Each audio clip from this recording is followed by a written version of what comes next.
Welcome to the Voices of Impact podcast, where we engage in spirited discourse on the world's most pressing issues with the goal to discover and implement solutions.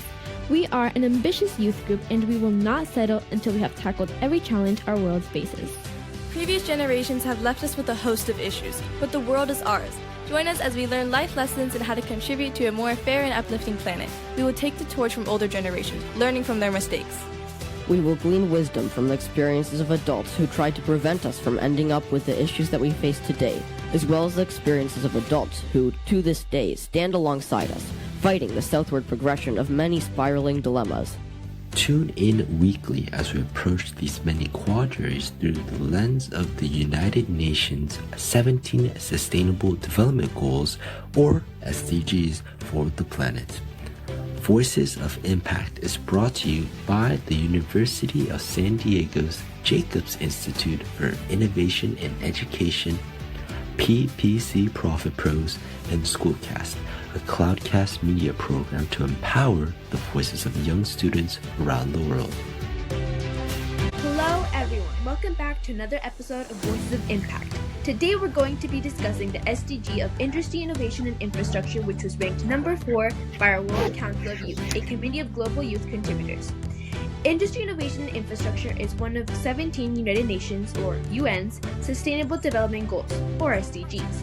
This first season is all about a selection of 12 SDGs, which were chosen by our World Council of Youth.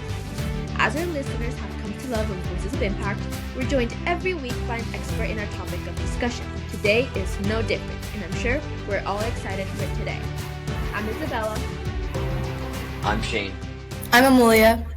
And this is Voices of Impact. Well, team, here we are on air again since our economic episode. In episode 3, we had an informative conversation with Mr. Hayden Hong on decent work and economic growth. 100% Isabella. We made a tremendous impact by discussing life skills for youth, global attitude toward establishing solid workplaces, and a whole lot more. You should definitely check it out if you haven't already. Well, to start off, I think we should all discuss what industry, innovation, and infrastructure means to us. Do you guys have any personal connection to that? I would say industry, innovation, and infrastructure is all about building the modern world that is so often associated with technology, architecture. There's a lot of great architecture of the past, but with increasing population sizes, part of that is building high density architecture. I would say getting internet access to more people around the world because so much infrastructure nowadays is online, so many opportunities, and you really can't be connected as you were in the past without access to the internet. I completely agree. I think our future right now for our generation is just AI and lots of new technology, and it'll definitely be a lot of different than in the past. So what about you, Amulya? What do you think? Well, I think that industry, innovation, and infrastructures, it's I think it's just also with AI, as you were saying, and many different things that are being created throughout our generations and generations. And I think it's just still growing. I think it's still a growing aspect that everyone experiences. Yeah. Okay. Well, I think it's time to bring in a voice of wisdom, insights, and experience on our topic. Joining us right now is Cloudcast CEO, Mr. Parisi, and the founder of PPC Profit Pros, Mr. Adamson. Hello. Hey, this is really quite fun. I'm really enjoying this. Me as well. Having a blast. I don't know that I qualify as an expert, but it'll make me feel good to be called one. Well, Me as I well. would actually beg Happy to to try. differ. I would beg to differ on both of your cases because Mr. Parisi, you make podcasts that inspire people and use the new digital technology of phones, laptops, wherever a person wants to listen to podcasts and headphones. And with just these simple things that we all have in our pockets, now we're able to hear viewpoints of others, learn more about ourselves, and with you, Mr. Adamson, you help companies reach more people, helping their marketing, and you greatly assist in the modern era the public outreach of companies, and I think that's very important looking for companies wanting to spread their message or small businesses trying to grow. And that's all about the modern infrastructure of the internet. So you're both doing great things in SDG 9. Yes, thank you so much for coming and joining this episode today. Thank you I'm so looking much. forward to it. Happy to be here. I actually do. I will tell the team right out of the gate here that I love talking innovation, and as we get into it, you'll figure out why, because I find it to be a fascinating word. So but I'll let you proceed, and I'm happy to be here. Well, like you said, everyone, has their own opinion. So the UN actually came up with a mission statement aiming to sum everything up, which is, quote, build resilient infrastructure, promote inclusive and sustainable industrialization, and foster innovation. So, you said you had your thoughts about it. What does industry, innovation, and infrastructure mean to you? Well, in some sense, good question. The and I think they can mean a variety of things to a variety of people, whether they're fused as one topic or you unbundle them into the individual silos or how you bring them together. Uh, but here's what they mean to me when I hear industry, innovation, and infrastructure, uh, which is first of all, you've got to apply it in different, like I think you talk about global issues. Infrastructure, innovation, and industry is easy when you're dealing with, let's say, raw dirt or a country that is so economically challenged that almost anything you do could be innovative, could be building infrastructure and building industry. So when I think of a couple things, industry to me means, we need to build jobs. We need to drive an economic model for people to survive and thrive and grow and prosper. That's industry to me. Infrastructure, of course, is about everything you can possibly think of, from water to electricity to roads. It's no good. It's no great idea. It's not innovative to me to build a new industry that's 100 miles away from people, and there's literally no transportation and there's no cars. So remember, so that goes back to that word innovation, and I alluded to. I find it fascinating. I'm going to tell you why. And Aaron, the co-guest on this show, might be able to address it. It's one of the words that is so widely tossed about. I would argue it's having diminishing meaning because there's a huge innovation gap. And remember, I like to talk about marketing and framing and wordsmithing and how you can influence people by how you shape arguments. Like I could launch tomorrow the International Institute for Innovative Audio Programming. Doesn't mean I'm doing anything innovative. But a lot of organizations, a lot of companies put that word in to create a perception that we're actually doing something innovative. And I sometimes lack to see the real innovation if you get to the heart and soul of the word is supposed to be. Is it our idea? Is there a solution? Is it scalable? Can it be monetized? Can it have impact? And when you go through that prism of innovation, there's an awful lot of things we do that simply don't meet the test.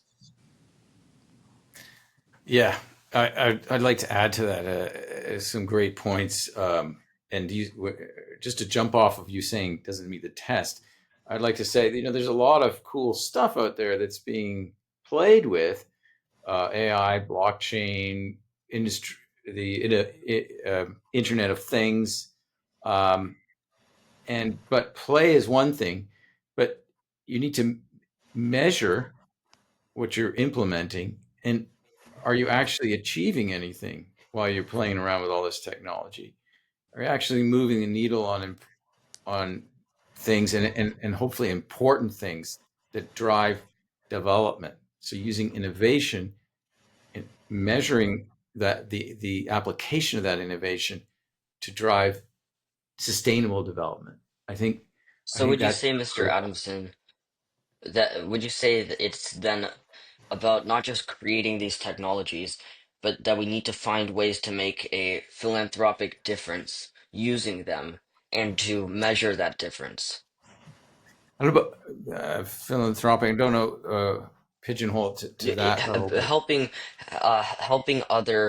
disadvantaged people, because you were mentioning making a difference in society, or helping people in tough situations. So uh, I think that first requires not just the pure Internet of Things like you were mentioning, or AI, or the blockchain. It requires specific implementations of these technologies that would specifically help those who could benefit from more connectivity, or help in far-flung locations, or whatever it may be. What are your thoughts on adapting these pure technologies to have specific implications, or applications rather, in philanthropic efforts?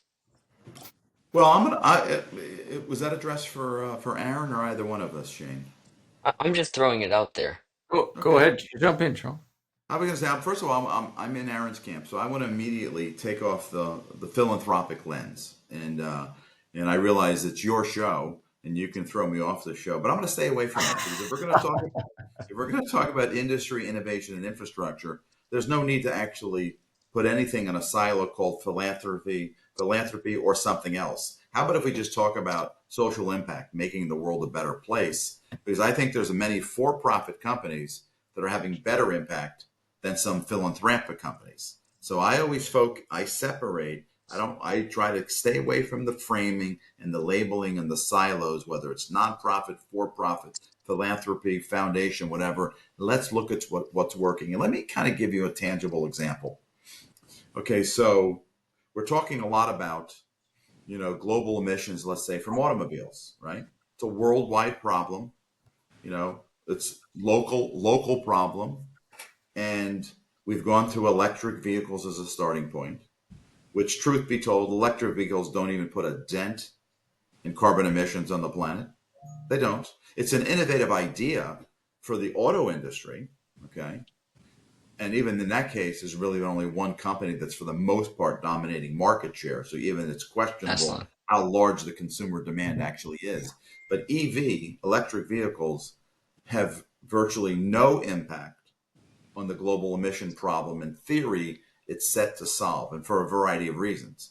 The typical truck on the road puts out more carbon emission than probably 100 automobiles, but yet there's no EV trucks of any size. And then there's railroads and everything, airplanes, et cetera, et cetera, et cetera.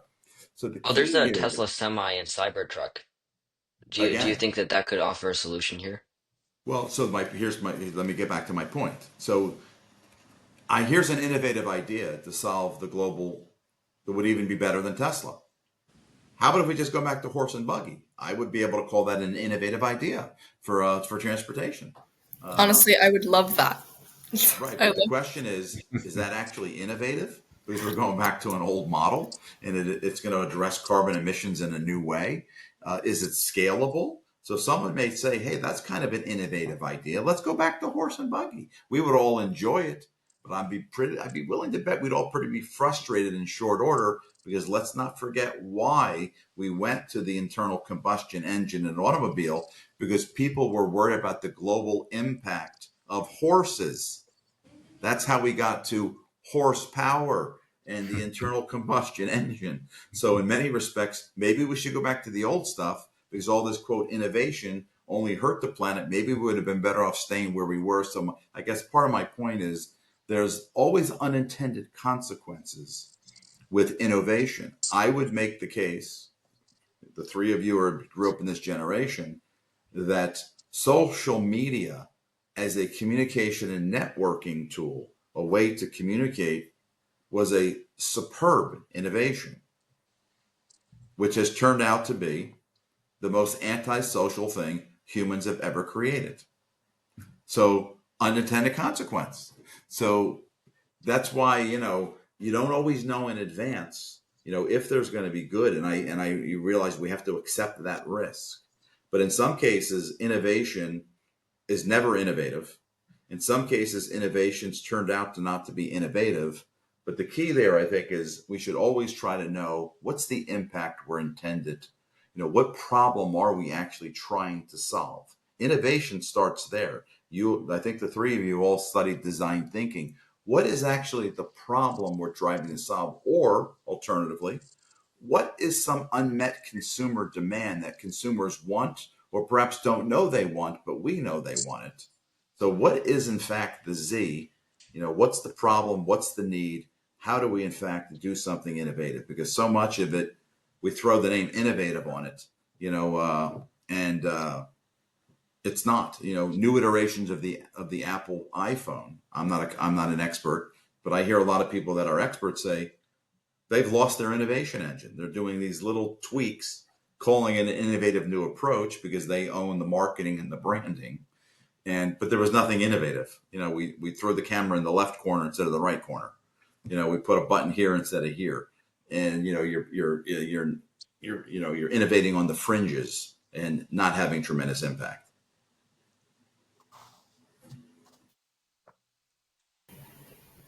It's like saying that you're saying that you're doing this big innovation, you're doing this big thing that's going to solve this huge problem, but in reality, it's not true innovation because all you're doing is truly not putting the innovation thinking into the problem. You're not trying to solve the problem. You're just trying to Yeah. make it better. You're not even thinking about the original why you even made this product.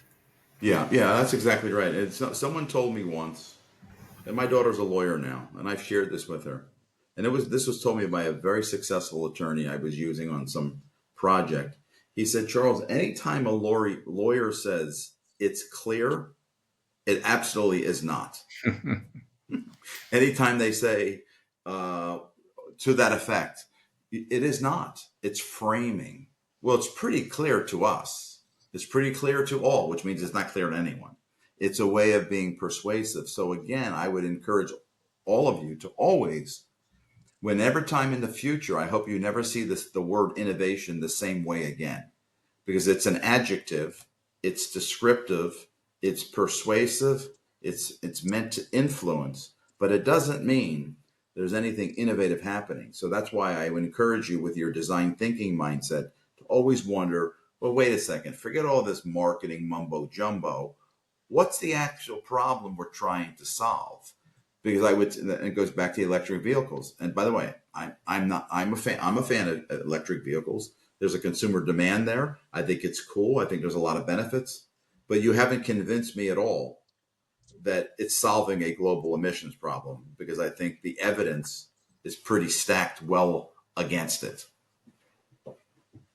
Just lithium batteries alone and the impact. That's why when you look at global impact on the environment from, let's say, lithium batteries, excess use of rubber in tires. Are you aware of how much extra rubber an EV vehicle uses versus a regular car over its lifetime? Are any of you familiar with that?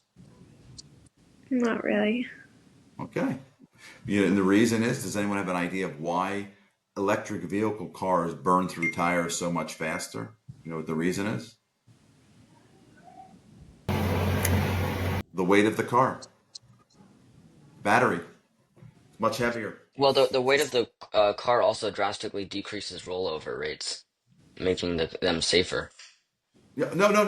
Yeah, okay, fair enough. That's a different measurement, though, right? Because everyone thinks electric vehicles, what's the branding? It's good for the environment.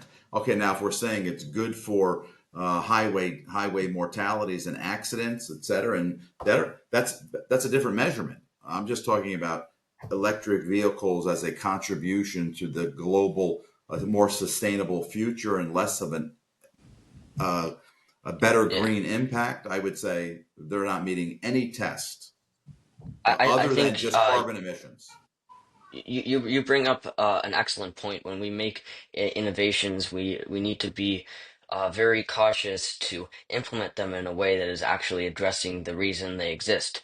Like when you're manufacturing all of these electric parts and the batteries, you want to make sure that you're not doing it in a way that's actually reversing the problem of having a net positive or having a net zero carbon effect or producing less carbon into the atmosphere. So for example, using solar power to power the factories would be one way to decrease the carbon emissions instead of smokestacks, so that you wouldn't be, just uh, just adding the carbon emissions elsewhere in the equation. That would defeat the purpose, right? So, but I do think that electric cars provide promise because of the decreased accident rates, the capacity for self-driving, um, and also Well, so would, the but Shane, let me push back on you, Shane. Well, so would a horse and okay. buggy. So you must be advocating for horse and buggies.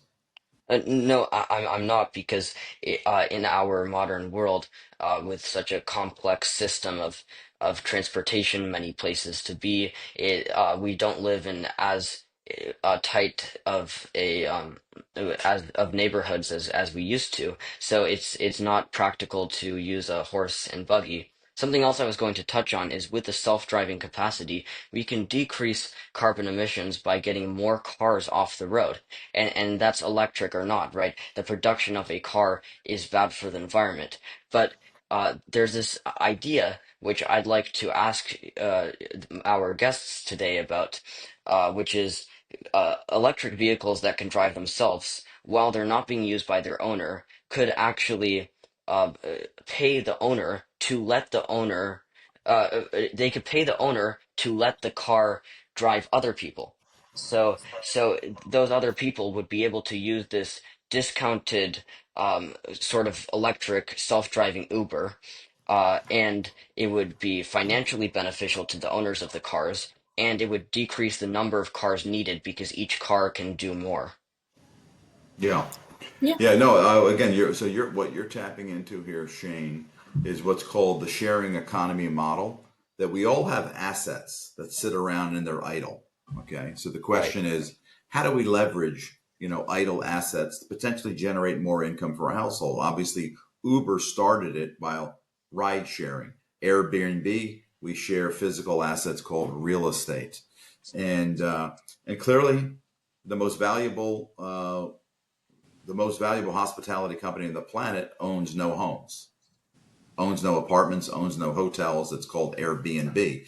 Uber Mm, is the second most valuable transportation company in the world after Tesla, and they don't own any automobiles. So the sharing economy model has proven to be pretty beneficial. And I would take it a step further with DoorDash and the various different delivery services for groceries, as an example. I don't want to promote DoorDash for going out and having a McDonald's sent to you at 4 in the morning. But there's something to be said for Instacart, because if one person is doing grocery shopping for 10 people, there's some impact there. That only one car is on the road. There's another right. cool thing about shared economy model as it relates to cars, Shane. Let me share this with you as well. This goes back to infrastructure and highways and public transportation. And we do have to come up with some innovative ideas how you build infrastructure and public transportation in markets that are already built around car economies. And so, for example, if for every car on the road in San Diego that's driven by the person who owns the car, there's 3 parking places needed throughout the day. And that's just a math for urban planning. And sometimes it's more, because you stop so many times during the day, and then we don't think about it. But everywhere we go, we need a parking space. And that means Mm, every shopping center has to build parking, and a lot of it's not utilized at any given moment in time. So, this thing that you're talking about, Shane, or how do we essentially, either A, get more people off the road, or B, how do we monetize, generate revenue from idle assets, is a good thing to be talking about. The key is, what's the innovation? How do we get people to change behaviors? Because remember, a lot of innovation, the question is also adoption. And an innovative thought isn't necessarily an innovative idea in action. How do you change consumer behaviors? How do we actually get Americans to give up their car? Like, I'm anxious for self-driving cars. I cannot wait.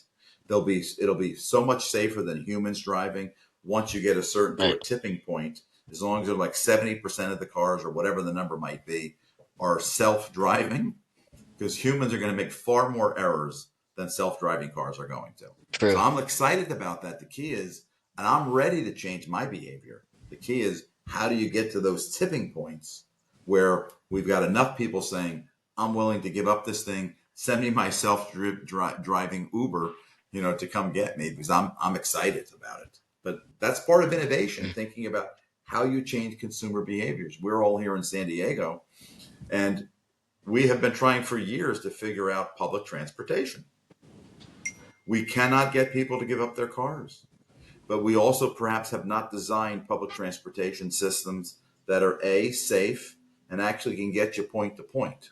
Safety, in my humble opinion, is the number one issue. I hear from all the time they don't feel safe taking whatever public transportation is in San Diego, whether it's buses or trolleys. You don't fix that problem, you actually do not have public transportation. You don't have innovation because there's no utilization. Yes, that rhymed as well. But also, I also believe that we should be using our innovation and ideas for safety. That's one thing I definitely stand for, is that innovation ideas that you come up with should be for safety. That's what I think we should focus on, because there's a lot of tragic things that happen in this world. And I feel like innovation we have our brains, we could use them for safety ideas and how to make everything better. Yeah, that's exactly right. Yeah, I wanted to jump in too and extend the conversation, since I believe you guys are global in nature in your focus. I was doing a little research to be ready for this show, and Absolutely. I noted that what I found. So, talking about innovation, a lot of the innovation that is already here and being enjoyed in certain parts of the world, like here in the United States or Canada, Britain, Australia, some of these countries, the rest of the world lacks those innovations that we're enjoying. And it's to the point of there's an infrastructure investment gap of $15 trillion by 2040. They're projecting it's going to be. And those are things like roads, energy, water, digital access. I noted 2.9 billion people globally still lack internet access, living education, business, health opportunities. So there's I think we should maybe chat about that for a bit. Well, Yeah, exactly. We were going to get to that next, actually, and appreciate you doing research on that. Sorry, what were you going to say, Mr. Parisi? that's a startling number. Aaron, is that 15 trillion? Was that just U.S. or is that global? Globally. Okay, yeah, it's a big number. It's a big number, and the world's going to have to figure out how to pay for that because it's needed. And was that, by the way, was that new infrastructure, Aaron, or does that also include the refurbishing of existing infrastructure? From what I can tell, it's both new and refurbishing. Yeah, yeah, Yeah, like that sounds about right. fixing roads, improving energy access and delivery, digital access where there isn't any. Yeah. Yeah. Yeah, no, that strikes me as gosh, I might even think it could be low, because I think when I think of like cities like New York or San Diego where things are falling down and rusting and falling to pieces, like, man, there's an infrastructure gap everywhere. San Diego alone is huge. Absolutely. Yeah. There's I mean, 87%, I have a stat here, of rural populations, they live near all season roads, but in terms of the industry, only 22% of small industries in sub-Saharan Africa are actually developed. So even though there seems to be higher levels of roads, those roads are often decrepit, and there aren't enough there isn't actually enough jobs, as Mr. Parisi was mentioning earlier, or industrial opportunities for small business owners or other people attempting to engage in capitalism or to boost their families or to support themselves. Right. Yeah, I mean, yeah, roads systems are critical. The internet is the digital road system, so to speak. That a lot of industry can be created online. Right. So Yeah. if you Yeah. and now I'm thinking on the internet gap, which is massive. I'm thinking that satellite internet could be, the way to, in a more cheap way than putting up towers all over the place in these places that have no internet, might be the cheapest and most robust way to fix that problem. I don't know what you guys are And thinking. Starlink keeps expanding its orbit of low Earth satellites, Good which pun. are already helping. They're already helping many people across the world in rural areas get internet. There Yeah, you go. There you go. Starlink's a wonderful example of truly I think impactful technology platform that is scalable, immediately can provide connectivity to the world when communication is lost or never existed. We've actually seen it, of course, more recently with respect to even warfare between countries. Mhm. What's happening in Ukraine right now. Starlink went up in order for Ukraine to actually defend themselves with communication systems. So there's a lot of applications for technologies, like that, and it was critical. The other thing I would say too is, and this goes back to, I think we've occasionally chatted about, humans just need to learn how to cooperate better, collaborate better. Competition is an okay thing when competition is an okay thing. There's sometimes when competition is not an okay thing, and we need to be collaborating and communicating because, for example, the U.S. government spends $1 trillion per year just on the Defense Department. Okay, and if you add up the defense budgets of every major country that's preparing for wars that we should be able to avoid, imagine the infrastructure dividend, the peace dividend, if we could figure out a way to say, hey, let's all kind of figure out our way to prosperity and peace. Let's cut some of these defense budgets. Let's put some infrastructure monies together, and we could meet the $17 trillion. We could do it. But humans have got to figure out how to cooperate, collaborate, and problem solve, which is why I'm forever, proud of you and the team for working on problem solving and communication, and really thinking through challenges, because the money is there. The 17 trillion is a big number, but I would encourage all of you, if you look at the global domestic product of all the nations combined, and look at whether it's major budgets for defense or lots of money that's wasted.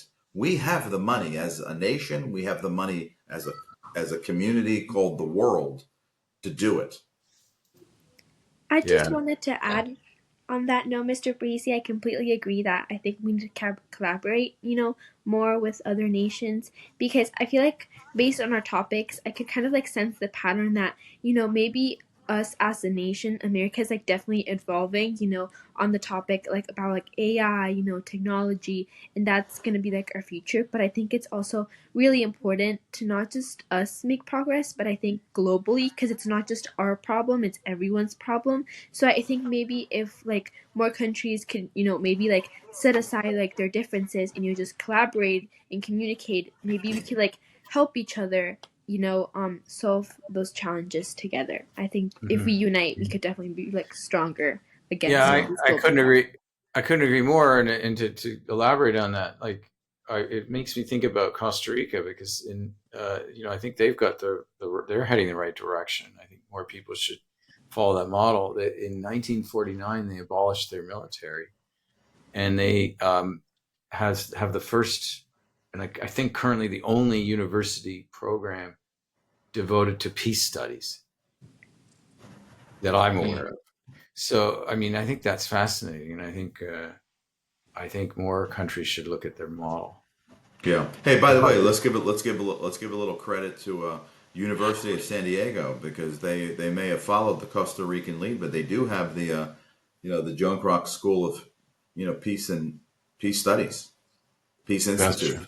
That's So true. that's good. That's good. So things like that are, I think, matter. But, and again, I always encourage hey, listen, policy is ultimately going to be decided by your generation, your team, and other youth around the country who will be, in fact, leading the country and the world in 2045, 2055, 2065. And that's why policy matters, local matters, collaboration matters, and having a core ethos as a nation. Because again, remember, America is a leading nation, but leadership. There's lots of different leadership styles, and your generation is going to have to decide. How does America, lead? Because the style Mm. of your generation is probably going to be different than styles we've seen in the last 20, 25, 30 years in America. And even in those last 20, 25 years, the leadership style changes because we do have a democracy. So in theory, our leadership style can change every 4 years, and that can have a dramatic impact. It can be a positive, it can be negative. I have no opinion. I stay out of the world of politics. But I'm just saying leadership styles change. But if you have a core ethos as a nation, then we're electing leaders who are following our ethos. And so that's why I always go back to, what's the heart and soul? What's in the hearts and minds of the people around the world? And if we're all have the kind of the shared hearts and minds, we can kind of get to where we need to get to. It doesn't have to be exactly concentric circles, but there's going to be enough concentricity in commonality and community that we should be able to solve these challenges. But it's Yeah, and humans. here we are discussing the United Nations SDGs, and the UN works for collaboration and achieving goals to for the benefit of everyone. So I think it's very important to discuss peace on the other side of that coin, sort of. I wanted to touch on some things that actually prevent the industry that we've been mentioning that benefits certain underrepresented or disadvantaged communities. Um, some of the issues that have been become increasingly prevalent are inflation, um, energy price shocks, supply issues, global economic uh, downturns. So, I mean, like. Whenever there's an economic downturn, there is, on the other hand, there can be benefits, like in the case of the Great Depression. It did end up benefiting the European economy more than obviously the US economy, which experienced a massive downturn. But how can we mitigate those sort of regional issues that can come with the complexities of economics for the good of all citizens? Oh, that's a big question. It is. Yeah, that I mean, really, the way I would like to answer that is just to keep an open mind and look at what countries like if or groups of countries like you mentioned Europe faring better in the depression than the U.S. So I think it behooves the world to study what happened there, and to learn why Europe did better than the U.S. in that situation. So that you can kind of model it out and incorporate some of the things that Europe was doing to kind of future proof your country's situation. On that note, I wanted to mention that, kind of to tie this all together, we should always be looking at what countries are currently doing, not just historically what would help them in the past, but what are countries doing right now that are helping with some of these infrastructure and innovation things. I made a couple of notes before the show that popped out as interesting. China has something called the China's Belt and Road Initiative, Mm. which is a big investment, infrastructure investment in developing areas of China. Africa has a mobile revolution where they're expanding mobile banking and digital services to underserved populations.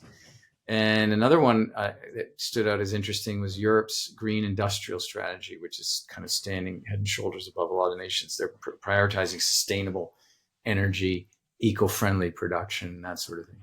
So we shouldn't get caught up in our own nation and what we're doing, and when there's stuff our neighbors are doing that are should take our attention, we should learn from. I Yeah. like this And idea of working to. Oh, sorry, what was that, Mr. Parisi? no, go ahead, please, Shane. I like this idea of working together to learn from each other and what we're doing as separate nations. I'm wondering if it might behoove us to join into a more united global economy where we can't become out of touch with struggles in other countries and where it cannot be harmful to us to help out the economies in other countries, at least in the short term, but it would rather be beneficial because we're all dependent on the same economic system. And that would that may require a unified currency. It would be a massive change, but I'm just wondering what your thoughts are on unifying the economy across the globe. Well, I'm going to jump in on that one, Aaron, if you don't mind. Yeah. Please do, yeah. Because I love putting this out here, and I'm going to say I put it out here for posterity reasons. Someday my daughter may stumble upon this episode in 10 years, 12 years, 15 years, 20 years, or maybe long after I'm gone. So here's what I'm going to say in terms of human collaboration, communication, cooperation, leadership. I think the number one thing that the world should try, put more women in charge. Yeah. It's the number one thing that the planet has not tried. Every problem on the planet, virtually every country that's ever existed, every regime, every leader within a country, it's a rounding error when it was a woman that was leading. So I would say one of the best recipes for the world, remember, because I always say technology, science, this, unless humans can cooperate and collaborate, you can't apply what we actually know might work. So the key is maybe the answer is to have something, a new kind of innovation idea. Get more women at the table leading countries, corporations, cities, and communities. That's my prescription.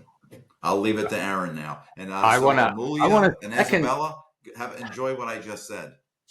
I want to second that, and Amulya and Isabella hopefully will enjoy it more. Additionally, I've come across this too, where studies show that when you invest in certain projects in Africa, they've invested in women, and compared to investing in male kind of or enterprises or projects, and the women invested projects did so much better than the ones investing in the up and coming men. I mean, this is not to bash men, but I mean, women. It's a measurement and it's a result, and it's very, very good. So well, and again, so the key here is I agree with you, Aaron. We don't even need the bash man, but I believe in diversity, not because someone told me I'm supposed to believe in diversity. And I'll put this out on posterity. I don't buy the labels. I don't buy whatever someone wants to call it one week. It's hearts and minds. And I'm going to share with each of you when it comes to, so I think having diversity of thought, diversity of skill sets, diversity of life and lived experiences all adds value. And I'm going to share this with you because I think it applies to innovation, infrastructure, and industry. And I think to get cooperation, I think we need better cooperators, which means let's have more diversity of cooperators at the table so we're all thinking better. And the example I give about the power of diversity, I'm going to share this with you. Has anyone heard of the Broadway play Hamilton? Of course. Yeah. Okay, good. So Hamilton was based on a book written by Ron Chernow, the biography Hamilton. I read that book. It's one of my favorite books. I was reading it at the exact same time that someone by the name of Lin-Manuel Miranda was reading it. And here's what I know. I don't know what book he was reading, because when I was reading it, there was no Broadway play jumping out of my head. It was never going to happen. If I'm the only one that read Hamilton, there is no Broadway play for the world to enjoy. But it happened because someone else who has diverse and unique talents from me was reading a different book and had a different story playing in his head. I loved Hamilton. He loved Hamilton. We didn't read the same book. That's diversity. That is how we do better going forward. That's how we get more thoughts at the table, because that's always my living, breathing, tangible example of why diversity and getting more women at the table, I think, is going to be the greatest dividend we're all going to realize. I mean, Yeah, there are and so many people. yeah, Sorry, what was that? I was going to add, in addition to getting more women and opening up to women at the tables of all these situations, that we should remain and expand upon the diversity that exists across the world, because the world has great diversity and great energy and great enthusiasm and passion to offer to each other in the world. We should be building bridges from our across countries and not putting up walls. We need to Yeah, tap in and help each other. We're all on the same planet. yeah, Yeah, yeah. It's so important. Yeah, Aaron, and again, I want to, since we're talking about innovation. Hey, I'm enamored with AI. I love it. I use it every day. I'm learning more about it. I'm digging into the global impact because it's going to crush the energy issue in the world in terms of demand. It is such an electricity and power and energy hog. It's unbelievable. It blows away anything that's ever existed in terms of energy need and resources that a lot of people aren't talking about when we talk about a cleaner world. The power demand for AI generation is huge. But here's what's funny, and it's an interesting story. Has anyone seen these crazy AI cat videos? It's a little No. cute One cat, or fake two. AI cat singing a song. No, but I've seen the dog ones, like the The actual dog dog ones. robot. The little cat says, "I love you, I love you, I love you, I love you." Love you. Okay, so I showed it to someone, and you know what their reaction was? It was fascinating. Because with all the problems in the world and the power of AI, who wastes their time doing this fake cat saying, "I love you"? And I found it a fascinating comment because you know what I thought? Someone actually decided to use technology to try to make somebody laugh. And that's a pretty good thing. And so but again, the question is technology doesn't hurt anyone. It's humans who decide not to use it in the most productive, proactive, beneficial kind of way is often the challenge. So I always come back to the same thing. It's humans doing human things, and we've got to do more human things and get more people at the table to shape the future and not have it so concentrated in terms of who gets to shape the future. Because I'm okay with AI being used to create a fake cat video that makes somebody laugh for one day, for 1 minute of their day. That's a good thing. mm. Yeah. Yeah, I agree. AI and these internet technologies, they're just tools, and it's about the people who use them that determines what effect they have, whether it be positive or negative. I wanted to touch on this idea of putting the right people in power with diverse minds who can think of different things. Just to add that there are so many people in the world, many in countries where, or in parts of countries where they're disadvantaged from birth because they don't have access to good education. Maybe they're born with health complications or they live in an unsanitary environment. And they're, among those people could be the next Einstein or brilliant mind who could think of solutions to our problems. We need to build the infrastructure. We need to build up infrastructure in these areas such that every person can prosper and also these people can continue to build infrastructure. It can carry on the chain, uh, and come up with new ideas, and new solutions to the issues that plague our world. Well, listen. Well put, Shane. Shane, Isabella, and Amulya. I mean, you're touching on something really, really important because you talk about someone who was from day one uh, had a challenge. Okay, so this goes back to I would encourage you, the three of you, to. There's no answer. I want you to think about this thing called free will. You know, is it an illusion? You know, the individual who is born in the absolute worst scenario in the world and their life doesn't perhaps work out well, did they really have some choices? I call it the choice gap. You know, did they really have free will to decide how their life was going to unfold?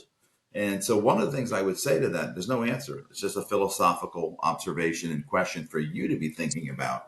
But it can help you maybe perhaps drive your empathy.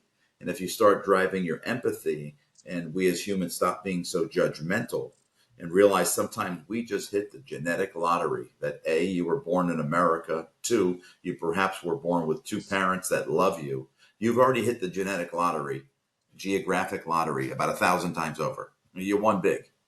And it's just luck. It is just luck. So when you start thinking about, you know, where other people are born, the situations they're born in, and then something doesn't go wrong in their life, we immediately judge and say, oh my gosh, look at the choices they've made. What choices? What choices did they actually have? And then when they fall, when they stumble and fall from a point where they had no choices, then we turn into a profit model. One of the things you should all be thinking about is let's stop turning people's pain into a profit model. And that to me is when you ask the question, Shane, that's where my mind goes when it comes to industry innovation, you know, and what was the third one? Infrastructure. Infrastructure. How about the infrastructure? Let's start building sustainable humans. That's what I always say. Not just sustainable energy, sustainable. How about we build some sustainable humans? That's what I want. That's what I like to talk about. I completely agree with you, Mr. Parisi. I think maybe people do have their free will, but it only grows from the circumstances that they were born in. I think that definitely influences, maybe the actual decisions that they make in life. And it's definitely important because you never know who the next, mastermind is. And you never know if it's maybe a life wasted just because they didn't have the right, necessities, resources, or access to what we have. So it's definitely really important to make sure that everyone has that because you never know what might happen. Well summed up, What I have Isabella. here, what I have here is a magic wand.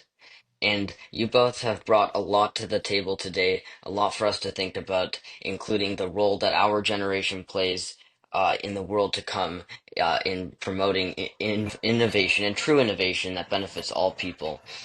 We've thrown a lot of ideas out there, but with this magic wand, I'm going to give each of you the power to hypothetically change but one thing about the world that relates to industry, innovation, and infrastructure. I would like to first pass it over to Mr. Parisi. Here's what I would say. You break big problems into small problems, and it's about humans. So I'm going to go with one of my favorite things, which is I want the whole world to adopt a reach one, teach one mindset. Imagine if everyone reached one and taught one and helped one, how quickly 8 billion people on the planet, there'd be fewer problems in the world. So sometimes you got to break big problems into small problems. Start in your house, start in your block, start in your neighborhood, start in your community, and grow from there. Reach one, teach one. Every one of you can change a human being tomorrow. The question is, who's it going to be? How do you want to do it? And if everyone does it, we'll all do it.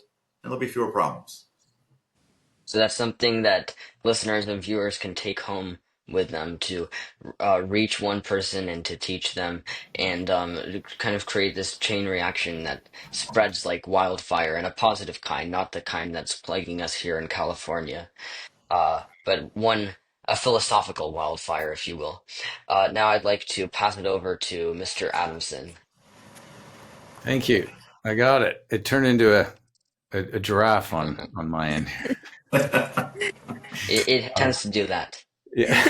And I want to kind of dovetail off of Charles's, and I think if we really expand to a global kind of level, like the micro lending situation, where one person reaches one financially to lend money for them to help them start new businesses and get out of their situations that are in most of the world suffering in so many ways. If we combine that with a large overarching thing like fixing internet, which would fix communication, which would supply a business vehicle, if you will.